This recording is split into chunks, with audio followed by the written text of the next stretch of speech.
Hello everyone! In this week's video, I'm drawing whatever the heck I want. This is the 9th video in this series. It's kind of crazy that this is video number 9. It hasn't felt like I've done that many, but here we are.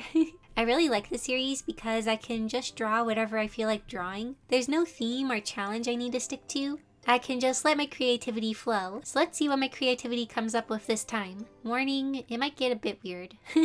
So a lot of times for these videos, I have a list of ideas for things I want to draw, but this time around I didn't have a clue or any idea. All I knew is that I wanted to draw. I was trying to brainstorm some ideas off camera, but decided to throw caution to the wind and just start drawing. At first I was just making random blobs and lines, but one image I kept having in my head for some reason was a silhouette of a girl walking in a forest. So instead of fighting it, I just went with it. And it was actually a lot of fun to work on. I kept things very rough and loose. I didn't want to render this very much or go into detail. I kind of just wanted to get the concept out of my head. Plus I feel like the rougher look has more of the feel I was trying to capture. The trees were my favorite. Being super sketchy and rough with their shape was a ton of fun. Oh, also to make things feel a bit more atmospheric, I added some fog. And I also kind of scribbled inside the fog to kind of give it a sketchy look. Also, to add some movement, I added some muted orange leaves.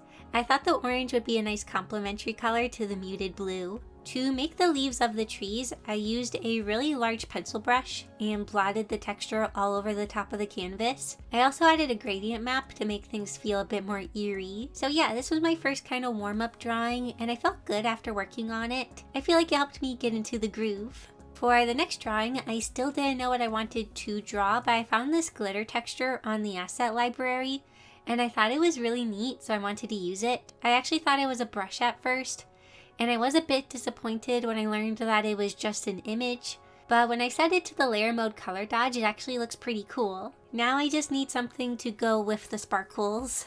And I drew a random dude. I don't know, like I said, I was just kind of going with what my brain came up with in the moment, without thinking about it too much. I think one reason I didn't really know what to draw in this video is because a lot of times in this series I will draw Genshin Impact fan art, but I haven't played Genshin very much since like Ayato's banner, so I haven't played much since like March.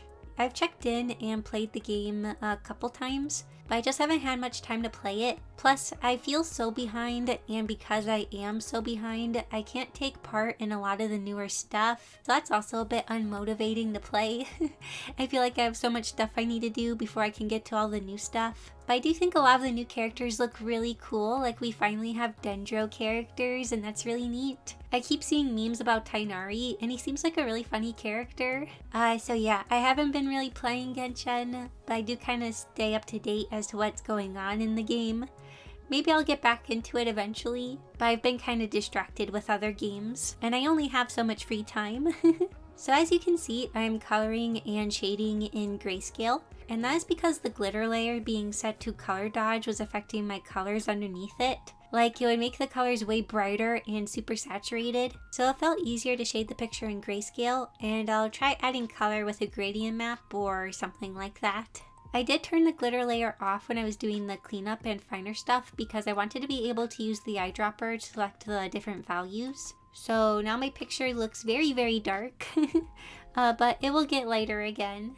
Working with this kind of odd layer setting was actually a kind of interesting challenge, and it did force me to think a bit outside the box to make it work. This wasn't my intent when I started the picture, but this is how things unfolded. So now that the values are in place, I'll use a gradient map to add colors.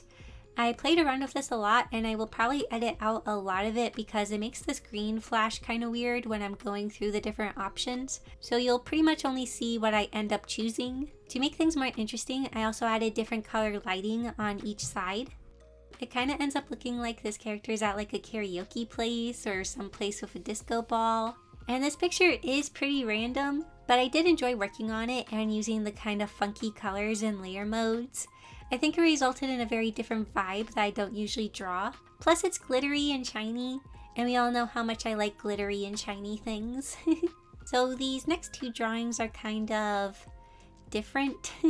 You see, the power went out in my house, and I'll talk about that later in the video, but because of that, I was trying to entertain myself by drawing on my iPad, thankfully my iPad had battery. I decided to draw in Procreate because I've been wanting to get more familiar with it. And I actually did really enjoy drawing in it this time. Once again, I didn't know what I wanted to draw, so I was going through the brushes and found this splatter brush. I thought it was kind of cool and decided to use it as a background element kind of thing. At first I was drawing a guy with his head tilted back, but the pose seemed like a pain to draw, especially since I didn't have a reference. So I scrapped that and started drawing this crazy looking girl.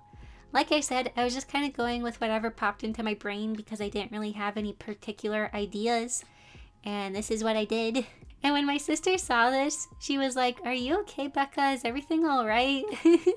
And I was like, "Yes, I'm fine." I was actually feeling really happy while working on this because I found a way to draw in the dark while the power was out. And I was also just chilling with my music on my phone. So it was actually a pretty good time. The art might be kind of angsty, but I was feeling pretty chipper at the moment. The power outage wasn't super fun, but it was kind of an interesting experience. Because like a lot of times if I sit down to draw and I can't really think of something, I'll go do something else. But in this case, there wasn't much else to do. So I kind of was just drawing to get rid of my boredom, which kind of resulted in kind of different looking art. This next drawing was a lot of fun to work on, and it was kind of inspired by the power not working. My little brother Jack kept really wanting to watch cartoons on the TV. He was having a hard time understanding that it couldn't work at that time. Thankfully, he eventually found other ways to entertain himself. I think he started to play with Joel or something. Anyways, I thought it sounded fun to draw a TV head person with a bunch of wires. At first I was going to have the TV be broken, but then I got the idea to have the screen have the no signal visual on it. At first I was just going to Google a picture of the no signal thing and copy it into Procreate, but my iPad didn't have Wi-Fi because the power was out, but my phone has phone service, so I could still search the internet on there. So I searched for a picture of the no signal screen and used it as a reference and drew it myself in Procreate. It was actually kind of fun making it myself. It was something different than usual. So yeah, I know the tones of these pictures are kind of dark, but I was actually pretty happy and had a fun time working on these. It can be fun to experiment with different tones and themes in art. In this video, I keep saying I didn't know what I wanted to draw, but one thing I was sure of is that I wanted to draw in my sketchbook. I haven't been drawing in it much recently and it needs some love. My current sketchbook is an Etcher hot pressed watercolor sketchbook. Also, this is brown paint, not some other substance. I keep wanting to do something with the cover, but I'm not sure what I want to do, and the cover is just kind of getting a bit dirty with like paint and stuff. Maybe I'll just actually paint on the cover. Anyways, when it comes to what I want to draw in my sketchbook, all I knew is I wanted to draw some of my original characters, but I couldn't decide on who I wanted to draw, so I made a wheel of OCs. This one is a bit different from the wheel of OCs I've used in the past. It doesn't include characters from my webcomic. I draw my characters from my webcomic pretty often, and I wanted to draw some of the other characters that I don't draw as often. And so the first character that got picked is Pariah. This is a bit funny because I feel like I've given her a lot of attention recently, but we'll go with it. More recently when I draw Pariah, she is pretty happy-go-lucky looking, but her story is a bit on the sad side, and she's not completely happy-go-lucky, but she tries her best to be positive. Basically, people in Pariah's world can grow plants, but for an unknown reason, Pariah can't grow the plant that she is supposed to grow. Because of this, she is treated as an outcast, or a social pariah. You see now where I got the name. Pariah was orphaned when she was young, so she doesn't know anything about her family or what plants they grew. In Pariah's world, a lot of times the children take on the same plant as their mother, but it's not unheard of to take on the same plant type as the father. It's just more rare. It depends on how dominant the plant type is. But anyways, that's getting into lore and stuff. I do like sharing my stories that are a work in progress with all of you, but I never know how much info to say about it, mostly because I don't want to spoil things. Plus, a lot of things are subject to change. Plus, who even knows if I actually will end up making it. It's a story I like to think about, but I don't know if I'll ever actually make it, because I don't really necessarily have a true plot for it. Just kind of a bunch of random ideas. So yeah, anyways, back to my original point. Instead of drawing Pariah with a happy expression, I'm drawing her with more of a melancholy expression. And she's touching the flower like she wants to be able to grow one of her own. Also, about the supplies I'm using, I talked about my sketchbook, but I didn't mention any of the other stuff. So as usual, I'm using my Arteza erasable color pencils for the sketch. I'm using a mixture of colors. Like I used a more orangey color around the shirt and the flower and green for the rest of it. For the watercolors, I'm using the 24 set of Paul Rubens brand paint. It comes in a really cute pink tin and I really like the quality of the paint. So it's the set I grab most often. It's a really nice size for a paint set. It has just enough colors that I feel like I can mix a good variety of colors. And it also has enough colors I feel like I don't always have to mix colors. But a lot of times I do just because I like getting the exact color I'm looking for. And this is one of the reasons I do really like watercolors. With markers and color pencils, you're basically limited to the colors you have. You can layer them and kind of mix them to get different colors. But when it comes to watercolors, you can be more exact with the colors. And I think that's really nice. So I do plan to clean up Pariah more with some line art later. But I wanted to wait for the paint to fully dry. So I'm going to sketch the next character, and let's see who the wheel picks. This time I got Sullivan. Sullivan is a child that has wolf characteristics. He lives out in a forest and is basically a wild child. If you want to see the creation process for him, you can check out this video where I made him. I used a random character generator that I made to make him. So yeah, that's why he seems a little bit random. I thought it'd be cute and fun to draw him in a kind of crouched up pose, almost like Tarzan. I did have a hard time sketching this pose, especially the legs. I was trying my best to figure them out, but then instead I tried to get the arms in place first and then kind of just sketch in the basic shape of the legs. I found that this worked better. I don't know if it's totally correct, but I feel like it gives the feeling and look I was going for, so I think it's okay. For his face, I wanted it to look kind of angry. I imagine maybe someone is approaching him and he's not very happy about it. I do really love Sullivan. I know he was mostly created by my random character generator, but there's just something about him that I like and I find him fun to draw. It may be that he's a little kid and I don't have very many kid OCs. Plus, since he's kind of a wild child that lives in a forest, I feel like I can make him act kind of funny. After my rough sketch, I went over it with some brown pencil, and now I'm going in with the paint. For the coloring of my sketches, I wanted to keep it very pastel and minimal. A lot of times I like my sketchbook pages to feel cohesive in color scheme, but because I'm drawing a bunch of different characters, it's harder to keep the colors cohesive. But by keeping them more pastel, it'll be easier to make the colors not clash. But in the end, it's kind of funny because I do end up drawing characters that have colors that go together. So I guess I didn't need to be so cautious about it, but I do still like the pastel colors. So here's my little Sully. I had a lot of fun getting to draw him again. He's my little baby. For the third character, the wheel picked Chip. Chip is another new character I created recently. I feel like I've been creating a lot of new characters recently. He lives in the same world as Pariah and works as a royal guard for my other character, Silva. At first I was going to try to fit Chip into this little blank spot on this page, but I thought it'd be cooler to draw him on the other page and extend the drawing to the other. I don't do this very often, but I really should. It makes the spread feel so cool. I'm the kind of person that kind of likes to work within the lines or within the area of a page. But having the sketch extend past the page was a fun thing to try. So earlier I mentioned the power went out in our house. And basically, my mom went down to the basement to get a light bulb, but then she smelled a super weird smell, like something was burning. She got me and Reagan to help her try to find where the smell was coming from. We were looking all over the room, touching everything to see if there was something hot, but we just couldn't find what was making the awful smell. And the room was so filled with the smell that we couldn't pinpoint where it was coming from. So after a while, my mom decides to take the front panel off the electrical box to see if anything was going on in there. We saw 2 big black wires and a bunch of other wires. And there was heat in the area, but we didn't think that was the cause of the smell. Also, at this point, my mom had turned off the power in the home because we were looking around in the electrical box. Well, it turns out those 2 black wires was actually 1 black wire, and the other was a red wire that was so burnt it turned black. So long story short, one of the breakers was malfunctioning and we had to get a new one. But it was midnight and there was nowhere open, so we had to wait for the stores to open. And also my family is weird and sometimes we were up all night. And when this was happening, we were staying up all night and sleeping most of the day. So we had to go without power the whole night. It was pretty dark. But thankfully we have a lot of candles and flashlights. But yeah, that was an interesting day. You don't realize how much you use electricity until it's gone.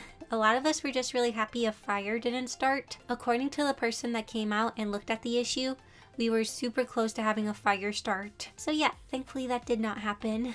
And we just had to deal with the power being out for a little while.